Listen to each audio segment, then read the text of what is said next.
तो जय हिंद, नमस्कार साथियों आज की एक वीडियो में आपका बहुत बहुत स्वागत है। दोस्तों आज की वीडियो में हम जो है एसएसटी का जो है 10 महत्वपूर्ण वीवीआई सब्जेक्टिव क्वेश्चन को देखने वाले हैं, जो कि हर साल हर साल आपको बिहार बोर्ड के एग्जाम में आपको देखने को मिलते हैं इस प्रकार के सब्जेक्टिव।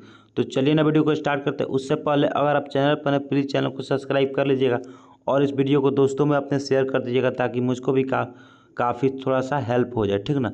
तो चलिए फर्स्ट क्वेश्चन की तरफ चलते हैं। फर्स्ट क्वेश्चन आपका ये क्या कह रहा है, कह रहा है का खूनी रविवार क्या था। ये इसमें से मतलब बता रहा हूँ ना 10 क्वेश्चन में से ना आपको 2 क्वेश्चन लड़ ही जाएगा, ठीक है ना। ये आप लोग लिख कर रख लीजिएगा। फर्स्ट क्वेश्चन कर खूनी रविवार क्या है, कह रहा है 9 जनवरी 1905 को 9 जनवरी 1905 को लोगों का समूह रोटी दो के नारे लगाते हुए सेंट पीटर्सबर्ग स्थित महल की ओर जा रहे थे। 9 जनवरी 1905 को क्या लोगों का जो समूह था वो रोटी दो के नारे के साथ जो सेंट पीटर्सबर्ग स्थित महल की ओर जा रहे थे, राजमहल की ओर।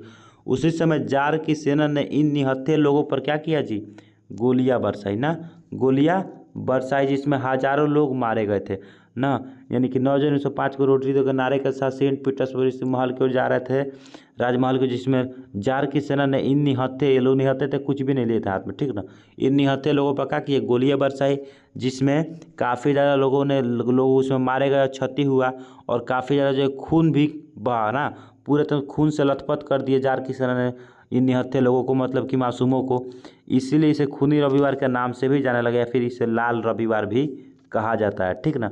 तो इस क्वेश्चन को आप जो है काफ़ी बढ़िया से तैयारी करके जाइएगा। ये क्वेश्चन जो है काफ़ी बार आपको एग्जाम में पूछा भी गया है और पूछा भी जा सकता है, ठीक ना। खूनी रविवार क्या होता है और खूनी रविवार से आप क्या समझते हैं, या फिर क्वेश्चन को कहेगा खूनी रविवार किसे कहते हैं, खूनी रविवार क्या है। तो इस तरह से क्वेश्चन जो है ये बना भी सकता है, ठीक ना। यानी क्वेश्चन को बना चढ़ा करके ये क्वेश्चन जो है पूछा जा सकता है आपसे, ठीक ना। हर क्वेश्चन को बना चढ़ा कर पूछा जा सकता है। चलिए नेक्स्ट क्वेश्चन की तरफ चलते हैं।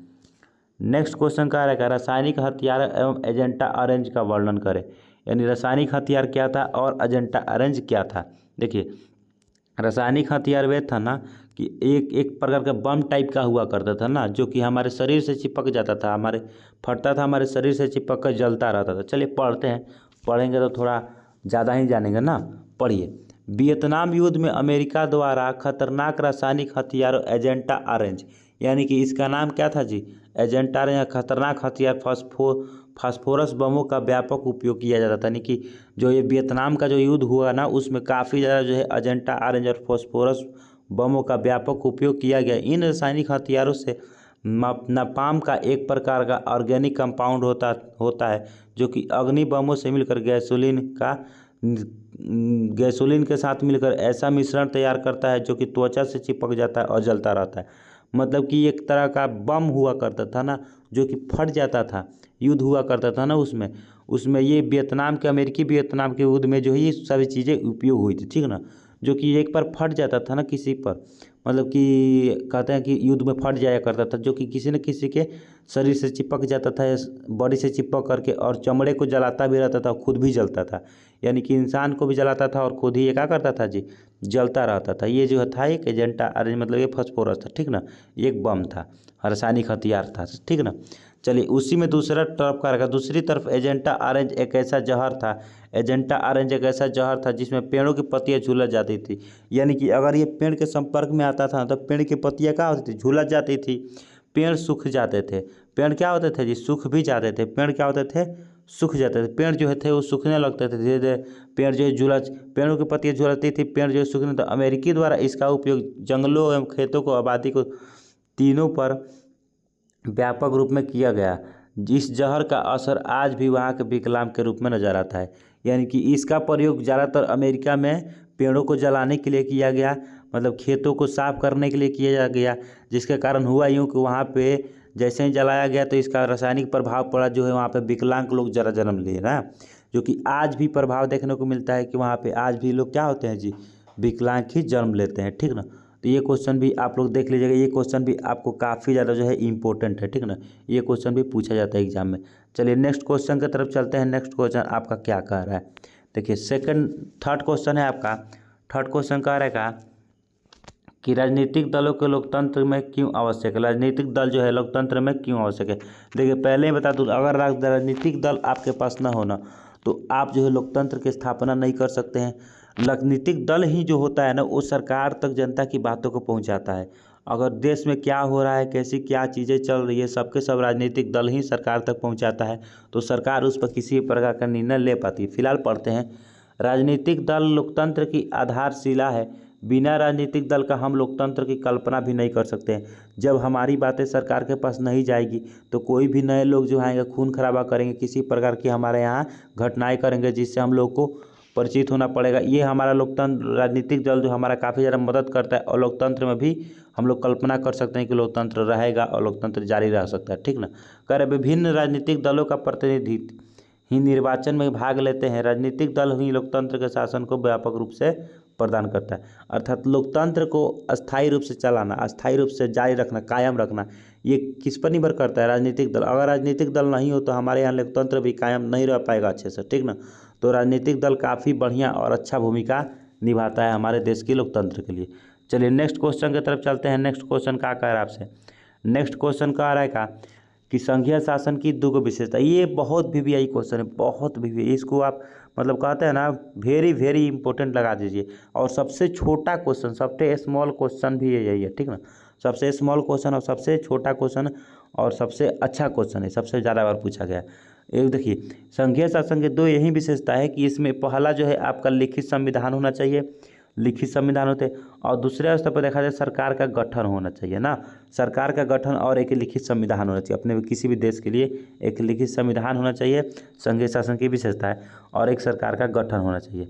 चलिए 5 नंबर क्वेश्चन की तरफ चलते हैं। 5 नंबर क्वेश्चन क्या कह रहा है आपसे? 5 नंबर क्वेश्चन तक चलते हैं। तो 5 नंबर क्वेश्चन कह रहा है सांप्रदायिकता क्या है? सांप्रदायिकता का अर्थ पूछ रहा है, पूछेगा सांप्रदायिकता से क्या समझते हैं, सांप्रदायिकता क्या है, सांप्रदायिकता से आप क्या समझ, इस तरह से क्वेश्चन आपका पूछा जा सकता है, ठीक ना। चलिए करेगा अपने धार्मिक हितों के लिए राष्ट्रीय बलिदान कर देना, राष्ट्र के लिए बलिदान कर देना, अर्थात अपने धार्मिक हितों के लिए राष्ट्र का बलिदान कर देना सांप्रदायिकता कहलाता है। अर्थात अगर आप अपने धर्म के लिए राष्ट्र की, अपने राष्ट्र की राष्ट्रहित में राष्ट्रहित का बलिदान कर देना, अपने धर्म के लिए, धार्मिक बातों के लिए, धर्म के लिए राष्ट्रहित का बलिदान कर देना सांप्रदायिकता है। अर्थात अगर आप अपने धर्म को ज़्यादा चाहते हैं, राष्ट्र को नहीं चाहते, तो ये क्या हो जाएगा? सांप्रदायिकता कहलाएगा। सांप्रदायिकता लोकतंत्र के लिए अभिशाप है। सांप्रदायिकता अगर रहे तो हमारे देश में लोकतंत्र नहीं रहेगा। क्या है? एक अभिशाप है। इससे समाज एवं देश के विकास को अवरुद्ध होता है। अर्थात हमारा देश में अगर सांप्रदायिकता फैलता है तो हमारे देश में विकास जो है नहीं हो पाएगा, विकास कार्य नहीं हो पाएंगे, ठीक ना। तो इस तरीके से सांप्रदायिकता को भी आप लोग देख सकते हैं, काफ़ी अच्छा क्वेश्चन है और ये आपको एग्जाम में पूछे जाते हैं, ठीक ना। चलिए नेक्स्ट क्वेश्चन की तरफ चलते हैं। नेक्स्ट क्वेश्चन आपका क्या कर रहा है? नेक्स्ट क्वेश्चन कर रहा है कोर बैंकिंग प्रणाली से आप क्या समझते हैं? कोर बैंकिंग प्रणाली से आप क्या समझते हैं? चलिए आजकल आंसर पढ़िए। आजकल प्लास्टिक के छोटे बड़े टुकड़े इंगित यंत्र के माध्यम से पैसे आदान प्रदान तथा निकासी होने लगा है। आज व्यक्ति एक स्थान से दूसरे स्थान तक विलंब में पैसे निवेदन हेतु लेन देन करता है। बैंक की प्रणाली, इस प्रणाली को कोर बैंकिंग प्रणाली करते हैं। अर्थात आप देख सकते हैं कि जब भी कभी भी जो है प्लास्टिक या फिर किसी भी प्रकार के छोटे टुकड़े इंगित, उस पर क्या होता है, उस पर दाम वहाँ पे लिखे होते हैं, जिसके माध्यम से हम पैसा आदान प्रदान करते हैं, निकासी होने लगा है ना। मतलब किसी भी प्रकार छोटे सामान खरीदे, बड़ा सामान खरीदे, उस पर क्या होता है, प्लास्टिक का हो या फिर कार्टून का हो, उस पर जो है MRP रेट लिखा है, उसी को देख करके दुकानदार भी हमें सामान देता है, उसी को देखकर हम सामान भी खरीदते हैं। तो यही क्या होता है, आदान प्रदान होने लगा, अर्थात निकासी वगैरह होने लगा है। जब व्यक्ति एक स्थान से दूसरे स्थान तक बिना विलंब के पैसे लेन देन करता है, एक स्थान से दूसरे स्थान तक जो है हम लोग क्या करते हैं जी, पैसे को लेन देन करते हैं, तो बैंक की इस प्रणाली को क्या कहते हैं? कोर बैंकिंग प्रणाली कहते हैं, ठीक ना। तो ये क्वेश्चन जो है उतना बार तो नहीं पूछा, लेकिन 2 बार पूछा गया है, इसको भी आप लोग ध्यान में रखिएगा। ये क्वेश्चन जो है 2 बार आपका एग्जाम में पूछा गया है, इसको भी आप ध्यान में रख सकते हैं, हो सकता है एग्जाम में आपको आ जाए, ठीक ना। चलिए नेक्स्ट क्वेश्चन कह रहा है आय से आप क्या समझते हैं? क्या है? आय से आप क्या समझते हैं? देखिए आय पहले बता दूं, अगर आप जितना पैसा कमाते हैं ना महीना का, आप जो भी काम करते हैं, जॉब करते हैं, सरकारी जॉब करते हैं, मजदूरी करते हैं, खेती करते हैं, उसमें आपको जितना पैसा मिलता है ना, वही आपका क्या होता है, आपका आय होता है, ठीक ना। चलिए कह रहे आय वह धन है जो किसी व्यक्ति व्यवसाय के श्रम अर्थात मेहनत श्रम प्रदान करने, किसी भी वस्तु या सेवा का उत्पादन करने या पूंजी विकास निवेश करने के बदले में प्राप्त होता है। अर्थात किसी प्रकार की वो क्रिया करता है यानी काम करता है तो उसको बदले उसको पैसे मिलते हैं, मजदूरी करता है या फिर नौकरी करता है तो उसके बदले उसको जो पैसे मिलते हैं उससे हम लोग क्या कहते हैं, आय कहते हैं। तो ये क्वेश्चन भी आप देख सकते हैं, आय से आप क्या समझते हैं। ये भी क्वेश्चन जो है काफ़ी बार पूछा गया है, मतलब कि आप जितने एक साल में या फिर एक मंथ में आप जितने अपना जितना कमाते हैं वही क्या होता है, आपका आय कहलाता है, ठीक ना। चलिए नेक्स्ट क्वेश्चन की तरफ चलते हैं। नेक्स्ट क्वेश्चन क्या कह रहा है, नेक्स्ट क्वेश्चन कह रहा है राष्ट्रीय आय की परिभाषित करें। देखिए ये क्वेश्चन इसी प्रकार से नहीं पूछ सकता है, बोलेगा राष्ट्रीय आय से आप क्या समझते हैं, इस तरह से भी क्वेश्चन ये पूछ सकता है, या फिर बोलेगा राष्ट्रीय आय किससे कहते हैं, इस तरह से भी इस क्वेश्चन को पूछा जा सकता है, ठीक ना। और नहीं तो पूछ दिया है क्या, राष्ट्रीय आय को परिभाषित करें, इस तरह से भी इस क्वेश्चन को पूछा जा सकता है। तो आपको हेडिंग भी कुछ इस प्रकार से ही लगाना है। अगर इस प्रकार से पूछ रहा है तो आपको हेडिंग भी इसी प्रकार से लगाना है, उसके बाद आपको इसका आंसर जो है लिखना है, ठीक ना। करेगा किसी देश में एक वर्ष की अवधि में उत्पादित सभी वस्तुओं एवं सेवाओं की मौद्रिक मूल्य का योग को, मतलब किसी देश में एक वर्ष की अवधि, एक साल में जितना, राष्ट्रीय अर्थात क्या, हमारे देश है कि ना जी, देश के लिए कहा जा रहा है, हमारे देश में एक वर्ष में जितना वस्तुओं और सेवाओं का मौद्रिक मूल्य होता है अर्थात जितना बिकाऊ मूल्य होता है, मतलब आदान प्रदान की वस्तुएं जो बिकती है उसका जो पैसा होता है एक साल में, उन सभी का जोड़ करके जो योग होता है, जो पैसा होता है, जो आय होता है, उसी का कहते हैं हम लोग राष्ट्रीय आय कहते हैं। एक साल में जितना आय हमारे यहाँ का, हमारे देश में किसी भी देश में मतलब कि पैदावार किया जाता है वही हमारा क्या होता है, राष्ट्रीय आय होता है, ठीक ना। चलिए नेक्स्ट क्वेश्चन की तरफ चलते हैं। नेक्स्ट क्वेश्चन आपका क्या कह रहा है, नेक्स्ट क्वेश्चन कह रहा है दांडी यात्रा का उद्देश्य क्या था। ये क्वेश्चन इस तरह से पूछा, दांडी यात्रा को लिखे, दांडी यात्रा चाहे गांधी जी का दांडी यात्रा को लिखे, ठीक ना, इस तरह से क्वेश्चन पूछा जा सकता है, ठीक ना। कह रहा है दांडी यात्रा का उद्देश्य समुद्र तट पर पहुंचकर समुद्र के पानी से नमक बनाकर नमक कानून का उल्लंघन कर सरकार को बताना था, ठीक ना। देखिए इसमें सरकार जो था ना वो क्या करता था, जैसे कि नमक कंपनी जो था वो नमक बनाया करता था, अपने नमक पे क्या कि उसने कर लगा दिया, मतलब कर अर्थात मतलब कि वह दाम बढ़ा दिया था बहुत ज़्यादा नमक का, जिसके कारण क्या होता था, अब नमक को तो हर किसी को ज़रूरत है। अगर आज के रेट में 100 रुपये किलो नमक कर दिया जाए तो हर इंसान को ज़रूरत है, पर हर इंसान जो है नमक खरीद नहीं पाएगा, बस समझ में आ रहा ना। उस समय नमक पे क्या कि लगा दिया है, कर लगा दिया गया ब्रिटिश सरकार के द्वारा ना। तो हमारे महात्मा गांधी थे और कुछ महापुरुष जो थे उन्होंने क्या किया, इसे विरोध किया कि भाई इतना ज़्यादा क्यों हो रहा है, इतना अगर होगा तो हमारे देश की जनसंख्या कहाँ से खरीदेगी जनता जी, 100 रुपये किलो 150 रुपये किलो आप नमक बेचिएगा, कहाँ से जनता खरीदेगी, है कि ना।